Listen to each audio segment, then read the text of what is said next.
इस कार्यक्रम के प्रायोजक कृषि एवं किसान कल्याण मंत्रालय एवं कृषि सहकारिता एवं किसान कल्याण विभाग।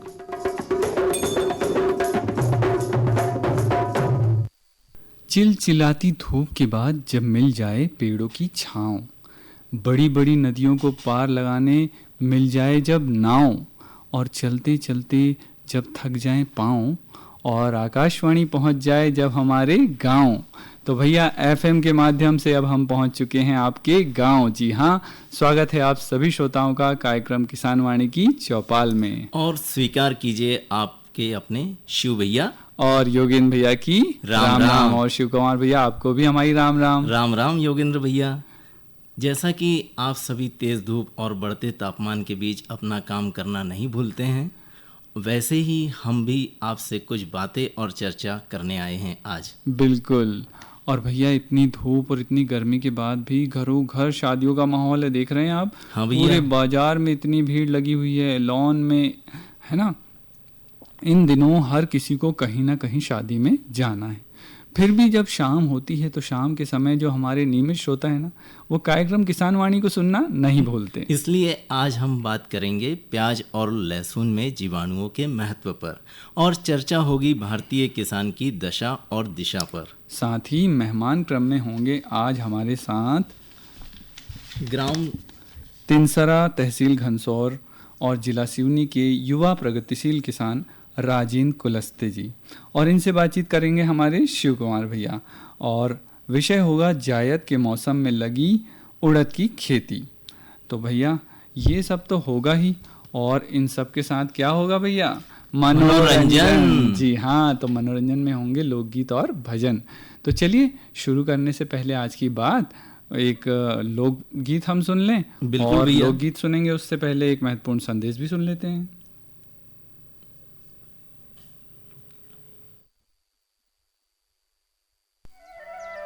यार बड्डे, सुन रहे हैं कि अपने मरवाड़ा में गार्डन को बहुत बड़ो मेलो लगो है। सही सुन रहे, सुनील ग्रुप को ऑटो एक्सपो मेला लगो है। सही कह रहे भैया, का मिल रहा होते? अरे उते 5 स्टार रेटेड भरोसेमंद टाटा कार है, बिजली बारे स्कूटर, मोटरसाइकिल और 3 व्हीलर भी हैं, और तो और धंधा के लाने लाइट कमर्शियल गाड़ियां भी हैं। सब कछु एक ही छत के नीचे।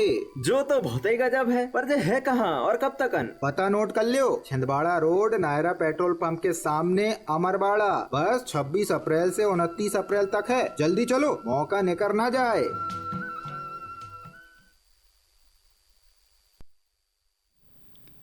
किसान भाइयों, किसान वाणी कार्यक्रम में आपका एक बार फिर स्वागत है। आज हम एक ऐसे विषय पर बात करने जा रहे हैं जो प्याज लहसुन की खेती करने वाले किसानों के लिए अत्यंत उपयोगी और लाभकारी है। हमारा आज का विषय है प्याज और लहसुन में जीवाणुओं का महत्व। किसान भाइयों, प्याज और लहसुन हमारे देश की प्रमुख मसाला और नकदी फसलें हैं। इसकी मांग पूरे वर्ष बनी रहती है, इसलिए इनकी खेती किसानों के लिए आय का एक अच्छा स्रोत है। लेकिन अच्छी पैदावार और उच्च गुणवत्ता प्राप्त करने के लिए केवल रासायनिक उर्वरकों पर निर्भर रहना अब पर्याप्त नहीं है। वर्तमान समय में जैविक खेती और लाभकारी सूक्ष्म जीवों का उपयोग अत्यंत आवश्यक हो गया है। बिल्कुल।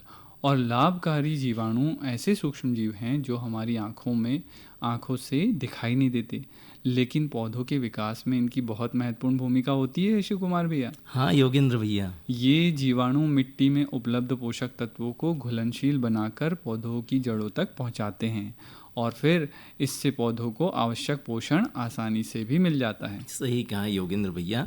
प्याज और लहसुन की खेती में एजोटोबैक्टर, एजोस्पाइरिलम, फास्फेट घुलनशील जीवाणु और पोटाश घुलनशील जीवाणु विशेष रूप से उपयोगी होते हैं।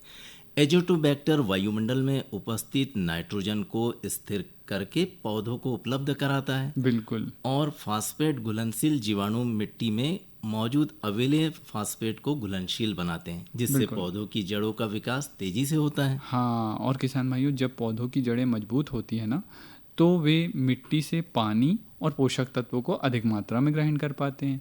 और इसका सीधा प्रभाव किस चीज़ पे पड़ता है? इसका सीधा प्रभाव पौधों की बढ़वार, कंदों के आकार और उसके कुल उत्पादन पर पड़ता है।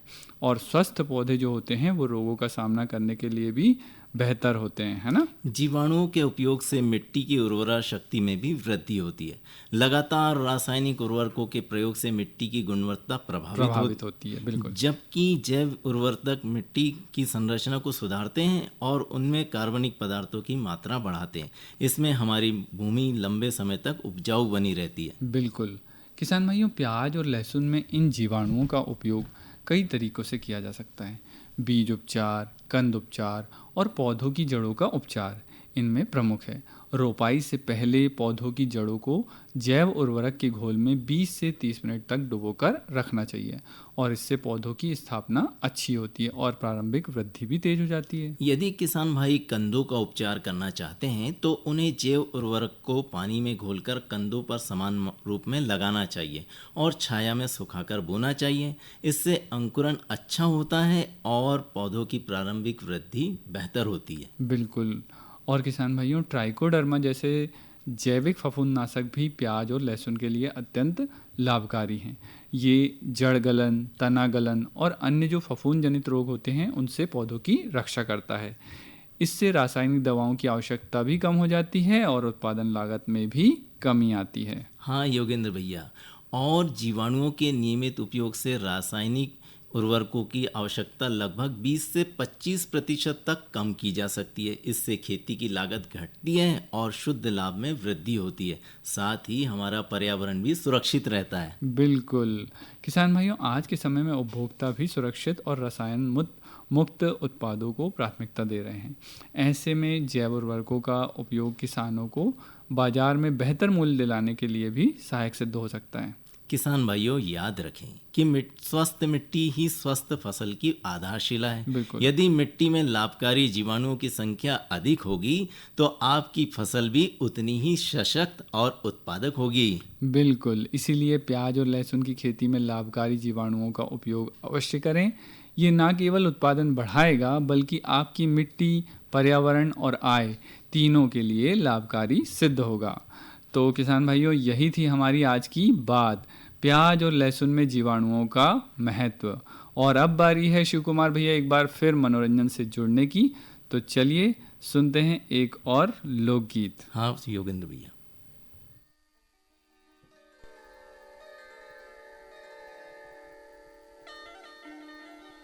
हरे वाई काट पहना ये रेता जावा, वाई काट पहना ये रेता जावा, वाई काट पहना ये रेता जावा, वाई काट पहना ये रेता जावा, वाई काट पहना ये रेता जावा, वाई काट पहना ये रेता जावा, वाई काट पहना ये रेता जावा, वाई काट पहना ये रेता जावा, वाई काट पहना ये रेता जावा, वाई काट पहना ये रेता जावा, वाई काट पहना ये रेता जावा, वाई काट पहना ये रेता जावा, वाई काट पहना ये रेता जावा, वाई काट पहना ये रेता जावा, मिले मासी नैदा पहना हो जावा, मिले मासी नैदा पहना हो जावा,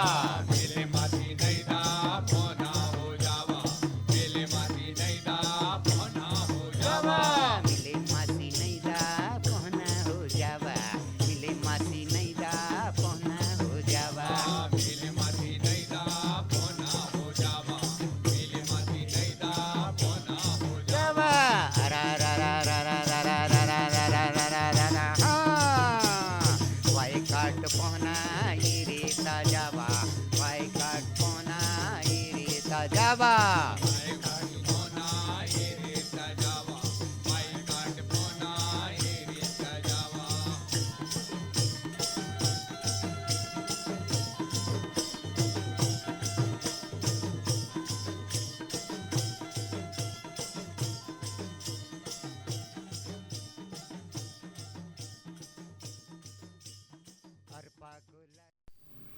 और शिव कुमार भैया, हाँ योगेंद्र आनंद भैया। आ गया। अड़कू प्रसाद सरनकर की आवाज़ में ये जो हमने लोकगीत सुना, हाँ भैया। बहुत ही मज़ा आया। और अब चलिए रुख कर लेते हैं मेहमान क्रम की ओर। तो आज के हमारे मेहमान जो हैं वो ग्राम तिनसरा तहसील घनसोर जिला सिवनी के युवा प्रगतिशील किसान हैं राजेंद्र कुलस्ते जी, और इनसे बातचीत कर रहे हैं हमारे शिव कुमार भैया। विषय है जायद के मौसम में लगी उड़द की खेती। तो चलिए सुनते हैं ये भेंटवार्ता। सभी किसान भाइयों बहनों की ओर से राजेंद्र भैया आपको हमारी राम राम। राम राम। राजेंद्र भैया, अभी हम आपके खेत में खड़े हैं और इस समय हम देख रहे हैं कि आपके खेत में उड़द की फसल लगी हुई है। जी, हाँ, तो सबसे पहले हमारे किसान भाइयों बहनों को ये बताइए कि उड़द की फसल लगाने के लिए क्या क्या तैयारी की थी आपने? अब पहले लगी धान सर। अच्छा, धान लगाए थे इसमें? पहले धान लगी सर। धान अच्छा काट को उसको काट पीट को गहना मिसना अलग रखे। फिर उसके बाद अपने आई अब खेत उड़दा बोने हैं, इसमें लगाए अपन ने। तो उसको जुतवाए जिलवाए, 4 अच्छा, दिन लगी ट्रैक्टर रहना। से जुतवाए होंगे? जी, फिर उसके बाद 2 रोटोवेटर चलवाने के बाद फिर 1-2 दिन लगी रहना है। अच्छा। 15 दिन के बाद। अच्छा, ये बताइए 15 दिन क्यों ऐसे रहने दिए हैं? उसको तो बो भी सकते थे जल्दी। तो वो समय के आने के बाद वो गए। अच्छा। आगे बोल जाता है तो फसल बनती नहीं फिर। अच्छा, ये बात है। समय में बोए उसको। अच्छा, कौन से माह में लगाए थे ये फसल?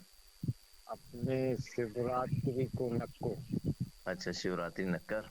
मतलब फागुन के महीने में। हाँ, फागुन के महीने। अच्छा, ये बताइए कितना बीज लगाए थे इसमें? बीज लगा था सर इसमें 10 किलो। अच्छा, 10 किलो लगा। अच्छा, बीज लगा दिए, अच्छा बो दिए, फिर पानी की सिंचाई सबसे पहली सिंचाई कब किए थे? पहली सिंचाई हुई सर नोजल से। अच्छा, नोजल से। और अभी शिफ्ट तक? लगी, पूरी खेत में शिफ्ट लगी। हम्म। 4-4 घंटे की शिफ्ट दिए। फिर 4 घंटे की शिफ्ट दिए, उसमें डाला हल्को हल्को जिंक और यूरिया। अच्छा, जिंक और यूरिया। हाँ, हल्के हल्के डाले उगते हैं उसी में। फिर उसके बाद उगने के बाद फिर हल्का हल्का मारे अपन ने यूरिया जिंक। अच्छा, फिर कितने दिन के बाद लगभग? 15 दिन के बाद। अच्छा, 15 दिन के बाद। पौधा बड़ा हो गया होगा। 15 दिन के बाद मारे, घर ले आया अपन ने, उग गया दाना तो फिर लाया सुपर। अच्छा, सुपर। अच्छा, मतलब आप बिल्कुल उसको खिलाने पिलाने में बिल्कुल बच्चे हाँ, को बड़ा करते हैं, ऐसे ही हाँ। बिल्कुल दवाई और खाद खिला रहे हैं। सुपर डाले आपने? सुपर ये सफेद वाली। अच्छा। सुपर डाले, उसके बाद फिर वो बाद में चलने लगे, पत्ते होने लगे पीले पीले। अच्छा, दिख तो रहे हैं कहीं कहीं किसी किसी के, और बहुत अच्छी भी दिख रही है। इसके लिए क्या किए थे आपने? उसके लिए फिर लाए एक दवाई। हम्म। तो दवाई आई उसकी 600-700 रुपए की। अच्छा। अच्छा, पाँच ये छह दवाई किसी कृषि वैज्ञानिक की सलाह से या फिर किस किस माध्यम से, या कृषि विस्तार अधिकारी या ग्राम सहायक किससे पूछ कर लिए थे? हाँ, ग्राम पालिका से पूछ के लिए थे। अच्छा, ग्राम सहायक से। जी। जी। उसने अच्छा। बाद फिर उसको वो दवाई लाए डाले। हम्म। फिर कुछ तो घाम में भी बहुत धूप पड़ता है। हाँ, गर्मी की उड़द है तो वो तो कुछ ना कुछ तो प्रभाव पड़ेगा ही। पानी अभी कब सिंचाई करते हैं आप? पानी 4-4 दिन के बाद देते हैं। अच्छा, 4 4। अब जैसे अभी कितने दिन की फसल हो गई लगभग? अभी हम देख रहे हैं, किसान भाइयों बहनों को बता दो कि कितने दिन की हो गई है। अभी फसल हो गई सर अपनी 2 महीने की। अच्छा, 2 महीने की, लगभग 60 दिन की। 60 अब दिन में और? हो समाप्त हो जाएगा। अच्छा, इसके बाद और कितने दिन बाद इसका मतलब कटाई वगैरह होगी? 15 दिन और लगेगा सर उसमें। अच्छा, 15 दिन में। और जैसे इस प्रकार जैसे आपने बताया कि 10 किलो बोए हैं, तो जी, लगभग कितना उत्पादन हो जाएगा इसका? जो होगा 5-6 कुंटल हो जाएगा। अच्छा, 5 6 क्विंटल।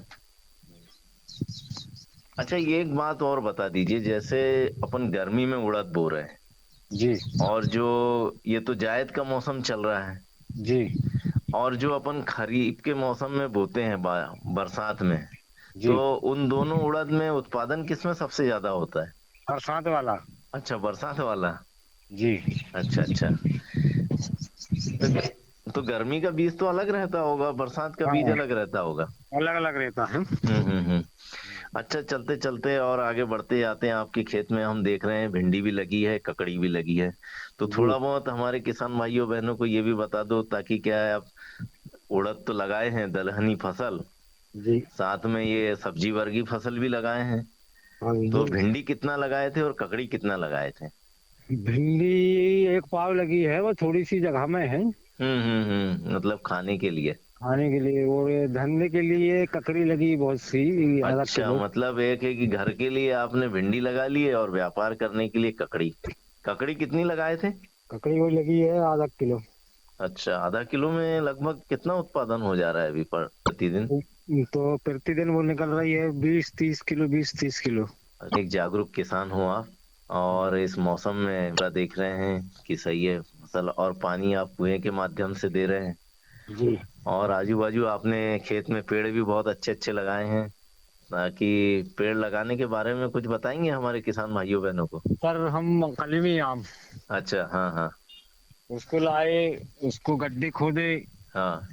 उसको लगाए, काली मिट्टी रखे, हम्म। वो अच्छा बच्चे लोग वहीं पाले उसको, अरे पानी क्या बात उसमें है। पानी तो डालते ऐसे रहे। कितने हैं? 4-5 दिख रहे हैं ये आपके पास, है ना? हाँ 4-5 पेड़ हैं सर। कहीं कहीं फल भी लगा हुआ है। हाँ फल लगा है। चलो, बहुत अच्छी जानकारी दी है आपने। अच्छा, चलते चलते हमारे किसान भाइयों बहनों से और क्या कहना चाहेंगे, ताकि वो आपसे कुछ सीखें, या कुछ छोटे जोत के किसान हैं जिनके पास जगह कम है, तो वो भी कुछ थोड़ा थोड़ा आपके जैसा सीखें। और देखो सर, टाइम टाइम से खेती करोगे, अच्छा। टाइम से करोगे, टाइम से फसल मिलेगी अपन को। और टाइम टाइम से खाद, यूरिया, डीप, गोबर खाद, दवाई, हर चीज मिलते रहे, तो अपन को आगे जाकर फायदा मिले। अच्छा, बिल्कुल सही कहे आप। जब अपन माने, नहीं डालेंगे तो क्या क्या पकेगा। हाँ, ये बात आप सही कह रहे हैं अपने अनुभव से। जितना ही मेहनत करोगे अपन खेत में, उतना ही देगा अपन को। और अगर मेहनत नहीं करेंगे तो क्या मिलेगा अपन को। सही कह रहे हैं राजेंद्र भैया आप। किसान भाइयों, अपन को आज रखो या खेती करना है अपन को, तो समय से हाँ। पहले जुतवाओ, बखरौनी करवाओ, फिर 2-4 दिन खाली पड़ी रहने दो, फिर समय में आके उसको नहीं करवाओ। नुकसान होता है तुरंत में, वो समय मांगती है खेती। समय में बोओगे तो समय में आएगा, और जल्दी बोओगे तो फिर जल्दी मिलेगी नहीं उसको। उनको दिन के हिसाब से रहती है फसल भी। सही कहे राजेंद्र भैया, आपने बहुत अच्छी जानकारी हमारे किसान भाइयों बहनों के लिए दी है। और आकाशवाणी केंद्र के लिए इतना अमूल्य समय दिया, इसके लिए बहुत बहुत धन्यवाद। राम राम। राम राम। किसान भाइयों, अभी आप सुन रहे थे मेहमान क्रम के अंतर्गत ग्राम तिनसरा, तहसील घनसौर, जिला सिवनी के प्रगतिशील कृषक राजेंद्र कुलस्ते जी को जायद के मौसम में लगी उड़द की खेती पर। और आइए अब आगे बढ़ते हैं शिव कुमार भैया, और हम एक संदेश सुन लेते हैं, उसके बाद हम मनोरंजन भी करेंगे।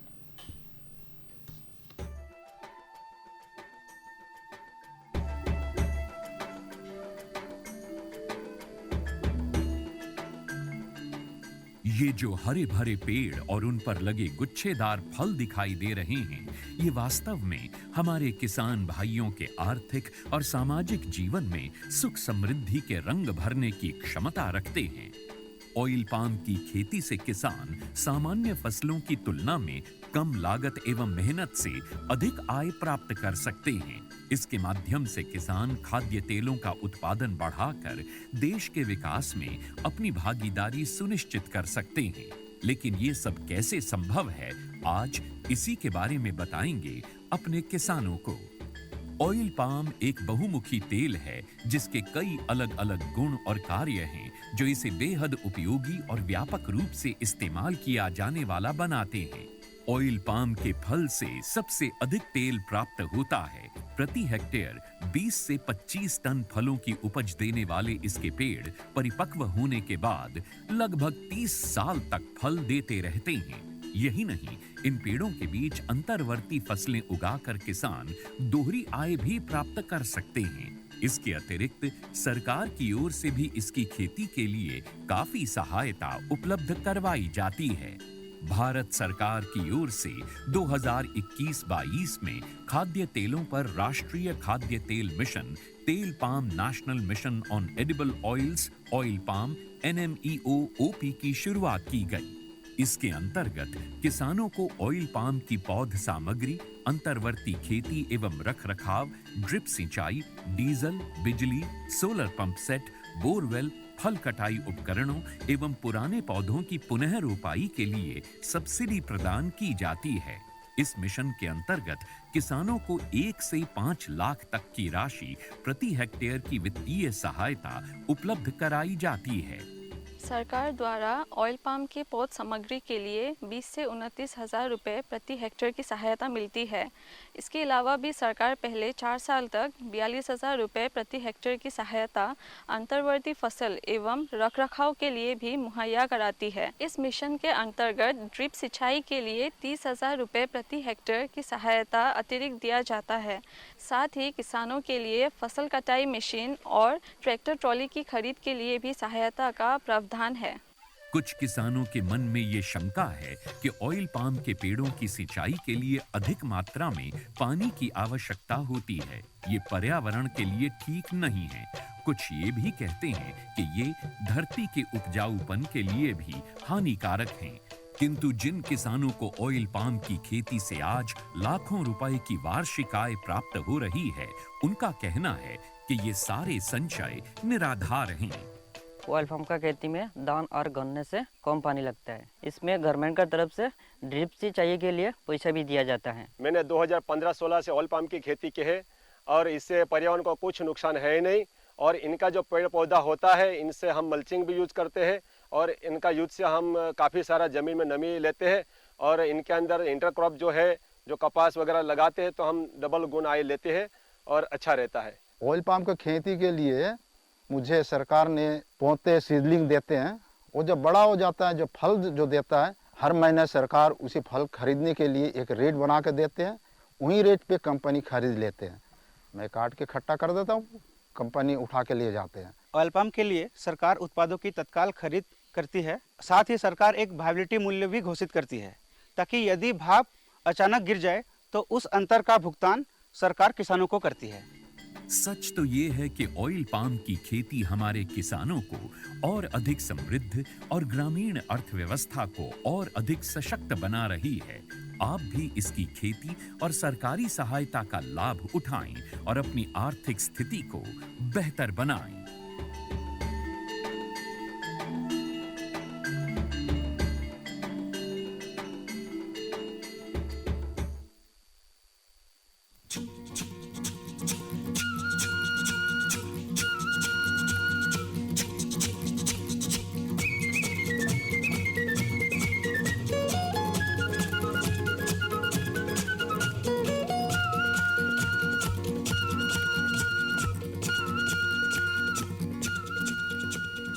अंजन की सीटी में भरो, अंजन की सीटी में भरो मनी डोले, अंजन की सीटी में भरो मनी डोले। चला चला रे, चला चला रे ड्राइवर गाड़ी होले होले। अंजन की सीटी में भरो, अंजन की सीटी में भरो मनी डोले, अंजन की सीटी में भरो मनी डोले।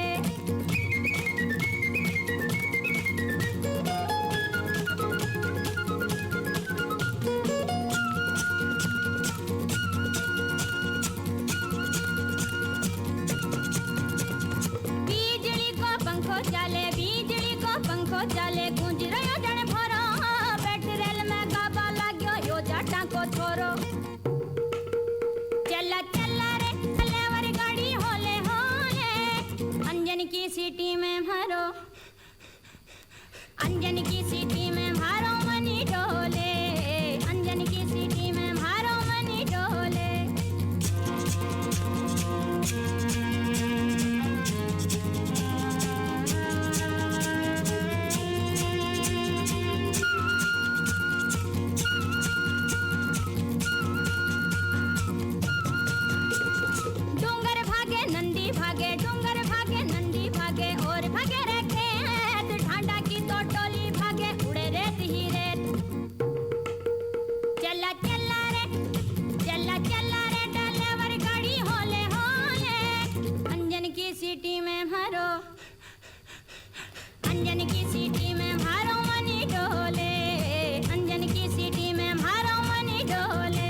चला चला रे डिलीवरी गाड़ी होले होले अंजन की सिटी में भरो।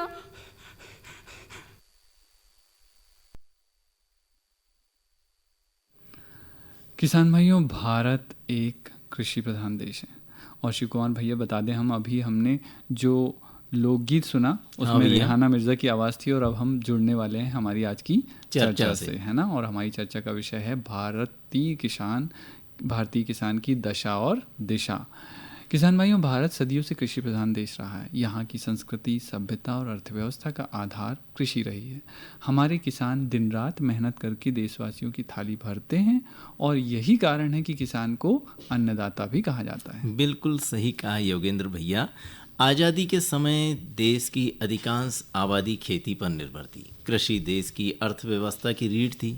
आज भी करोड़ों लोग प्रत्यक्ष और अप्रत्यक्ष रूप से कृषि और उससे जुड़े व्यवसायों पर निर्भर हैं। लेकिन किसान भाइयों, समय के साथ चुनौतियां भी बढ़ी हैं। बढ़ती उत्पादन लागत, मौसम की अनिश्चितता, प्राकृतिक आपदाएं, बाजार में मूल्य अस्थिरता और छोटे जोत के क्षेत्र किसानों के सामने प्रमुख समस्याएं खड़ी हैं। योगेंद्र भैया, कई बार किसान अपनी मेहनत समय पर और पूंजी लगाने के बाद भी उचित लाभ प्राप्त नहीं कर पाते। फसल तैयार होने पर भी यदि बाजार भाव कम मिल जाए तो किसान आर्थिक संकट में आ जाता है। हाँ भैया, जलवायु परिवर्तन ने भी खेतों को प्रभावित किया है। कभी सूखा, कभी अतिवृष्टि, कभी ओलावृष्टि।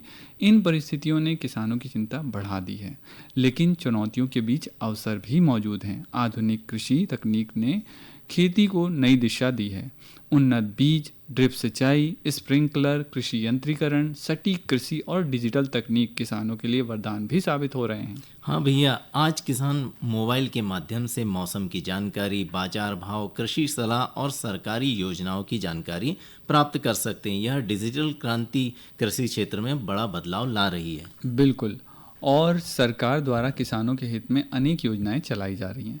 प्रधानमंत्री किसान सम्मान निधि, प्रधानमंत्री फसल बीमा योजना, मृदा स्वास्थ्य कार्ड, किसान क्रेडिट कार्ड, ई नाम और कृषि यंत्रीकरण योजना किसानों के लिए बहुत लाभकारी है। मृदा स्वास्थ्य कार्ड किसानों को अपनी मिट्टी की वास्तविक स्थिति को जानने में मदद करता है। इससे किसान आवश्यकता अनुसार उर्वरकों का संतुलित उपयोग कर सकते हैं।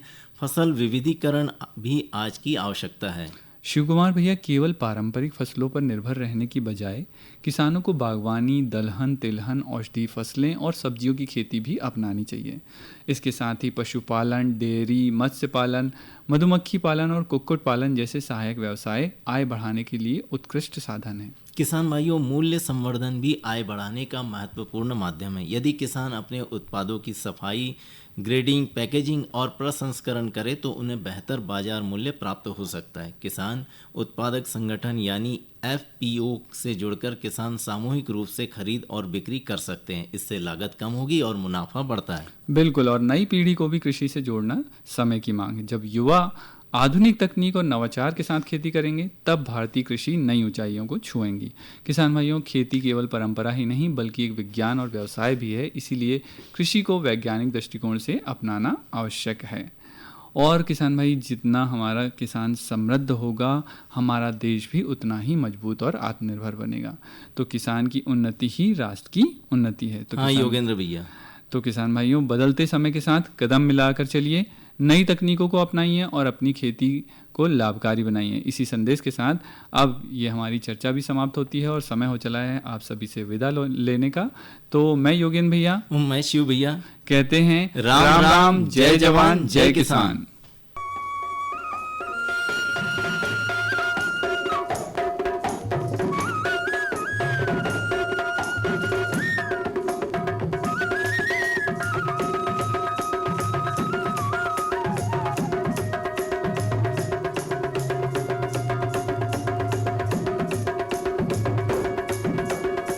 इस कार्यक्रम के प्रायोजक कृषि एवं किसान कल्याण मंत्रालय एवं कृषि सहकारिता एवं किसान कल्याण विभाग।